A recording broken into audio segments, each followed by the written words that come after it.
to develop a relationship. There was an emotional bond, and then there was the breaking of boundaries. And even though we knew that it was wrong, we tried to salvage the relationship because we felt like what God wanted to do with the relationship was greater than what we were doing with the relationship. But one of the things that I've had to learn, come to grips with, and even through maturity, is that once you cross that boundary, some relationships can't be recovered, and some relationships can't be regained. That was not something I knew. I am a loyalist, all right? If I'm with you, I'm with you. If I love you, I love you. I'm fighting for you. I will never leave you or forsake you. It don't matter what you do. If I'm walking with you and Mike, they can come out tomorrow and say, y'all embezzled $1 million. I'm answering my phone. Hey, cousin, Apostle Bryan Meadows, he hates his wife. He hates his wife. Also, I did get my computer back. If you know, I've been having computer issues.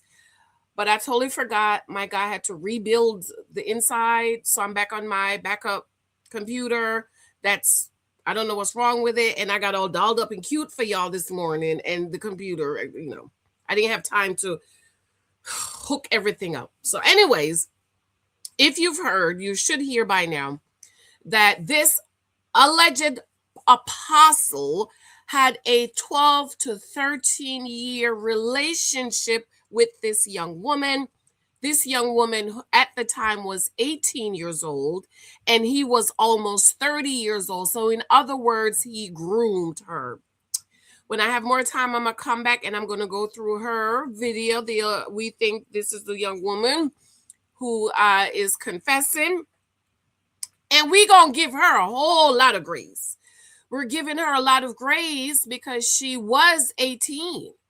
And this wolf, Bryan Meadows, was almost 30. And I am sure there were other young women, as the cousins are commenting in the comment section, that there were other young women. There were alleged abortions and other women, okay? Because a liar and a cheater and a wolf is not just going to be okay with one woman. He stood at God's holy altar. He took vows, and he had a 13-year affair on his wife. He hates his wife. This is what it looks like when a man hates you. Good morning, cousins. Be sure to subscribe, thumbs up, share this out. Let me know if anything you've heard that I haven't talked about, drop it in the comments. I've been a little busy the last couple of days, but tell me what you're hearing. We hear this man saying, I'm a loyalist. If I love you, I love you. I'm with you. I'm going to be with you until the end. Yet this wolf in sheep's clothing stood at God's holy altar, took vows with his wife, and had a 13-year affair on him. Now, he said they were young. Keep making excuses. They let somebody come in their house. I'm not letting nobody come in my house, okay?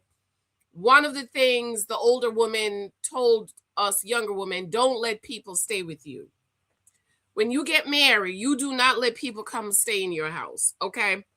Now, one of the cousins just dropped a comment. I want to give her a shout out. Cousin Rocky U Naturals. Hey, cousin Rocky U Naturals. Let me just go to the comment here real quick. Okay, here's a comment by cousin Rocky, your naturals. She says, Sister Janice, I understand the whole concept of not having people at your house as a married couple because you just never know. However, you both vow to be faithful in this commitment before God and man. So whoever cheated broke the covenant, not the outside party. Of course, God will deal with them. However, I always wonder, aren't both people capable of cheating regardless of people being close or not? I understand having discernment, but I'm not about babysitting no man because he can't keep it in the past. Nonetheless, I'm an introvert, so on and so forth. I understand, and I figured somebody was going to say that comment, but there is a word in the Bible that calls wisdom. Use wisdom, and there are a couple of things the older church mothers told us when we were young in the church, and one of those things is you don't let people come stay at your house. You're a young married couple. You do not let people stay at your house. I don't like people at my house anyways, because I just don't like people at my house and in my space. And I have a special needs daughter, so I have to be careful who comes here. But no, I don't believe in letting people come stay at me. Yes, I'm supposed to be faithful to my vow. Yes, my husband's supposed to be faithful to my vows. But me personally, I'm not, nobody is coming here to stay other than my mother, his mother. His mother has transitioned, my mother and his sister. His brother can't even come here. I don't want my husband brother here. I have a special needs daughter. I not saying he's gonna hurt her or anything, but it's called wisdom. You must use wisdom. So yes, we are both committed to keeping our marriage, but at the same time, you need to use wisdom. And church people feel like, because you're supposed to be love and show love, you don't have anywhere else to come to stay. You need to stay in my house. No, ma'am. And I'm talking from a young woman as a teenager who was homeless with a baby, and people took me in for days at a time. Okay. So getting back to the apostle, this is what it looks like to hate your wife. And I guarantee you, she either struggled with him, built him up, fixed him up, and she obviously loved him more than he loved her for him to have a 13-year affair with him on his wife. 13 years, not 6 months, not a year, 13 years. And he was able to do that because he hates her. He hates his wife. Apostle Bryan Meadows, he hates her. He's later going to say, I'm going to play it, that I came home to my wife. I took care of my wife. No, you didn't. You did not take care of her because you was being unfaithful to her. You was violating her. You was abusing her. When you cheat on your wife, it is abuse. You hate her. That is like unaliving her. That is how much he hates his wife, to the point of unaliving her by destroying their marriage covenant. Let's hear him say, oh, I came home to my wife. I took care of my wife. No, you didn't. No, you didn't. Because in my brain, I would think that when you say that you would be a loyalist to the point of which a person starts to harm you, I would think that the loyalty to your wife, with the lady coming in, whatever the case may be, that started to harm your marriage. I mean, unbeknownst to you, it's just to harm your marriage. Well, again, I'm a compartmentalist. Yeah. So I can be. He's a compartmentalist. No, you're a narcissist. And somebody in the comments said he's a sociopath, and he's sugary. Struggle over here and still be great to you. You can't be great to me. You can't be great to me when you're harming me. How are you great when you're harming your wife? I wasn't coming home cussing my wife out. I was still trying to be there for my wife, still trying to be there for my daughter.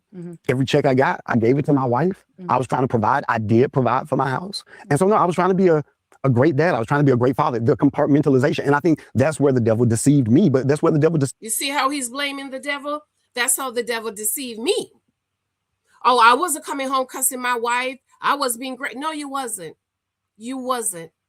And you was able to do that for 13 years and along with the other woman because you hate her. Ladies, this is what it looks like for a man to hate his wife. He hates her. He despises her.